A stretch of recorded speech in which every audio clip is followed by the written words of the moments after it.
₹200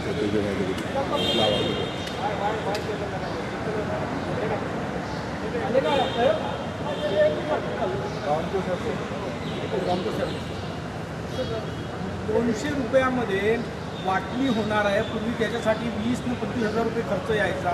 महसूल विभागाचा अत्यंत महत्त्वाचा निर्णय, भोगवाटे पाडासाठी याचा मोठा फायदा होणार। शेतकऱ्यांच्या शेतीची जमीन मोजताना याआधी शेतकऱ्याला आपली जमीन मोजायची असेल तर 10,000 12,000 आजूबाजूच्याही शेतकऱ्याची जमीन मोजण्याची आवश्यकता असायची आणि त्यानुसार मग खूप मोजणी किचकट आणि खूप मोठ्या प्रमाणावर शेतकऱ्यांचा त्या ठिकाणी त्यांना मोजणी फी भरावी लागत होती। पण आपल्या सरकारने आता ₹200 पोट हिस्सा मोजणी मंजूर केली आहे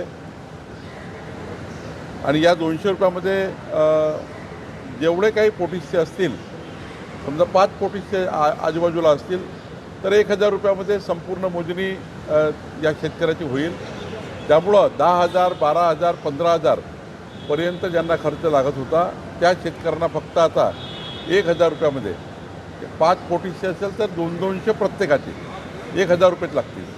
त्यामुळं जवळपास खूप मोठा एक भार शेतकऱ्यावरचा दूर झाला आणि आता जमीन मोजणी सोपी झाली। सरकारने खाजगी भूकरमापकांनाही सुद्धा आता परवानगी दिली आहे। खाजगी भूकरमापक जिल्हाधिकारी आता नेमणार आहे।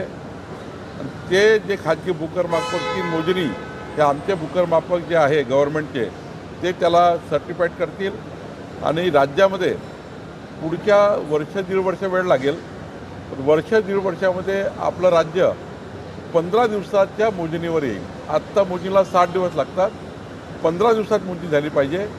मोजणीनंतरच खरेदी खत झालं पाहिजे, खरेदी खत झाल्यानंतर म्युटेशन झालं पाहिजे। जर आपण हे केलं तर स्पॉटवरची परिस्थिती आणि रजिस्ट्रीमध्ये जे त्या ठिकाणी आराजी असेल ती सारखी असेल, त्यामुळं वाद तयार होत नाही, कोर्टातले वाद मोठ्या प्रमाणात कमी होतील। यवतमाळ जिल्हा वन हक्क जागासंदर्भातला यवतमाळ जिल्ह्याचा प्रश्न आहे। महसूल विभागाच्या संदर्भात कारेगाव नावाची एक वस्ती आहे आणि त्या ठिकाणी वन हक्क जागाचे लोकांनी अर्ज केले, मात्र ते अर्ज आदिवासी समाजाचे अर्ज असताना महसूल विभागाने त्यांना बिगर आदिवासीच्या निकषात बसवला आणि 3 पिढ्यापूर्वीचे त्यांना पुरावे मागत आहे आणि आदिवासींना बिगर आदिवासीचे निकष लागू करून वन हक्क कायदा पायदळी तुडवला जातो। नाही, असं जर असेल तर मी तातडीनं बैठक घेईल। वन हक्क जो मंजूर करतं ती ग्रामस्तरीय वन हक्क समिती मंजूर करतं आणि ग्रामस्तरीय वन हक्क समितीची आता फेररचना झालेल्या आहेत। मी त्या ग्रामहक्क वन समितीने केलेले जे काही दावे आहेत किंवा जे काही अर्ज त्यांनी मंजूर केले असतील त्याच अर्जाला जिल्हास्तरीय वन हक्क समिती मान्यता देणार आहे। त्यामुळे असं कुठं झालं असेल तर याचा फेरआढावा सरकार घेईल आणि यातनं त्या गरीब शेतकऱ्यांना, आदिवासी शेतकऱ्यांना न्याय मिळेल। अर्ज फेटाळल्यानंतर 60 दिवसाची अपीलाची मुदत मिळते, पण पोस्टाने 45 दिवस उलटल्यानंतर आता घरी महसूल विभाग नाही, सरकार म्हणून लक्ष टाकू, जर काही असे अडचण तर विशेष बाबून मंजुरी देऊ, पण त्या आदिवासी शेतकऱ्यावर मात्र नुकसान होऊ देणार नाही किंवा त्यांचा कुठलाही हक्क जाणार नाही याची काळजी सरकार घेईल। सुनेत्रा पवार यांनी पुन्हा एकदा हर्षवर्धन सपकाळ यांना फोन केला विड्रॉल करण्यासाठी। रोहित पवारांनी भेट घेतली सपकाळ यांची, बारामतीत विड्रॉल करावं। माझीही हर्षवर्धन सपकाळजींना विनंती आहे की त्यांनी काँग्रेसनी उमेदवारी परत घेतली पाहिजे। मी आधीही सांगितलं आहे की ही सीट जी आहे ही अजितदादांची सीट आहे आणि दुर्घटना इतकी मोठी होती की अजूनही 14 कोटी महाराष्ट्र जनतेला त्याचं दुःख आहे, न विसरणार आहे, कधीच न विसरणार दुःख आहे। आणि मग त्या बारामतीमध्ये प्रत्येक नागरिकाची मागणी आहे, जनतेची मागणी आहे, जनभावना आहे। तर काँग्रेसनी जनभावनेचा आदर केला पाहिजे आणि या राज्याचे संस्कार संस्कृती काँग्रेसने टिकवली पाहिजे। कारण आपण अनेक पूर्व उदाहरण असे आहे, अशा दुर्घटनामध्ये आपण कधी निवडणुका लढत नाही, त्या अनोखोच करतो त्या परिवाराकरता। आणि आदरणीय सुनेत्राताई आमच्या वहिनी या खऱ्या अर्थाने आता अजितदादाची धुळा सांभाळण्यासाठी तयार झाल्या आहेत, त्यांना मदत केली पाहिजे। शरद पवार राज्यात नेहमीच अनेक राजकीय गोष्टींसाठी पुढाकार घेतात, मात्र हे राजकीय संस्कृती टिकवण्यासाठी यंदा त्यांचा पुढाकार दिसत नाही. माझी त्यांनाही विनंती आहे शरद पवारजींना की त्यांनी पुढाकार घेतला पाहिजे. त्यांना प्रगल्भ नेता म्हणून आपण म्हणतो आहे, तर प्रगल्भ नेत्याचेच हे लक्षण आहे की पुढाकार घेऊन अशा याच्यामध्ये सुनेत्राताई पवारांना साथ दिली पाहिजे. मला वाटतं ते साथ देतीलही. विड्रॉला वेळ आहे, मला वाटतं इथून काही मार्ग निघेल. भाजप मोठा भाऊ म्हणून सुनेत्रा पवार यांच्या पाठी उभा राहिला, त्यांना निवडून येईल असं फक्त मुख्यमंत्र्यांनी दिलेलं आहे. तुमच्यावरही जबाबदारी आहे. देशाचे पंतप्रधान नरेंद्र मोदीजी, आमचे गृहमंत्री अमित शहाजी, राष्ट्रीय अध्यक्ष नवीनजी, आमचे मुख्यमंत्री देवेंद्र फडणवीसजी आणि महाराष्ट्राची भारतीय जनता पार्टी, आमचे अध्यक्ष रवींद्र चव्हाणजी आणि संपूर्ण महाराष्ट्राची 1.5 कोटी सदस्य संख्या असलेली भारतीय जनता पार्टी ही संपूर्णपणे, आणि दुसरीकडे माननीय उपमुख्यमंत्री एकनाथ शिंदेजी आणि संपूर्ण शिवसेना आणि महायुतीचे सर्व घटक हे सुनेत्रा पवारच्या मागे खंबीरपणे उभे आहेत. नागपूर महानगरपालिकेनं 25,000 नागरिकांना जे आहे ते अतिरिक्त पाण्याची बिलं पाठवलेली आहे. 3,000 रुपये झोपडी भागात 3,000 रुपये पाण्याची बिलं पाठवलेलं आहे. मी पालकमंत्री म्हणून याची दखल घ्याल त्या चौकशीच्या आधी. काय झालं की आम्ही जेवढं पाणी नागपूर शहराला देतो, पाणी मंजूर समितीचा अध्यक्ष मी आहे जलव्यवस्थापनाचा. आम्ही जर पाणी नागपूरला देतो त्यामुळे 40% लिकेज आहे. जेवढं पाणी आम्ही देतो त्याचं 40% पाणी वाहून जातं. काही ठिकाणी टिल्लू पंप लावले आहे, काही ठिकाणी मोठे मोठे व्यावसायिकांनी जास्तीचा पाणी उचल केलेला आहे. त्यामुळं जिथे टिल्लू पंप लागले आहे, जिथे या ठिकाणी अवैध पद्धतीने पाणी घेऊन त्या ठिकाणी मोठ्या प्रमाणावर या ठिकाणी वॉशिंग सेंटर सुरू आहे, तर असे आम्ही जे अवैधपणे पाणी घेणाऱ्या लोकांना हुडकून काढलं आहे, त्यांनाच नोटीस दिलं आहे अवैधपणे पाणी उचलणे. जेवढं वैध तुम्हाला पुरवठा आहे त्यापेक्षा जास्त टिल्लू पंप लावणे, वेगळे पंप लावून पाणी ओढणे किंवा नदी आपल्या घरच्या विहिरीमध्ये पाणी भरून ठेवणे, हे जे प्रकार आहे त्यामुळे 40% लिकेज आहे पाण्याचं. त्यामुळं हा निर्णय घेतलेला आहे. ज्यांच्याकडे पाणी जास्त घेतलेलं आहे त्यांना ते आम्ही चौकशीमध्ये आणलेलं आहे. जनतेला माझी विनंती आहे की सर्वच नागपूरला सारखं पाणी मिळावं म्हणून हे टिल्लू पंप जे लावले आहे किंवा अजून काही त्या ठिकाणी प्रकार केले आहे ते थांबवले. आणि व्यावसायिकांना माझी विनंती आहे, इंडस्ट्रीला माझी विनंती आहे की उन्हाळ्याच्या काळामध्ये जास्तीचं पाणी उचलू नका, जेवढं मंजूर आहे तेवढंच पाणी उचला. पण जे गरीब लोक आहेत त्यांना देखील अतिरिक्त बिल नाही, गरीब लोक असतील, मध्यमवर्गीय असतील, त्यांनी कुठल्याही प्रकारचं पाणी जास्त उचललं नसेल त्याची बैठक घेऊन मी ते चुकीच्या नोटीस रद्द करू.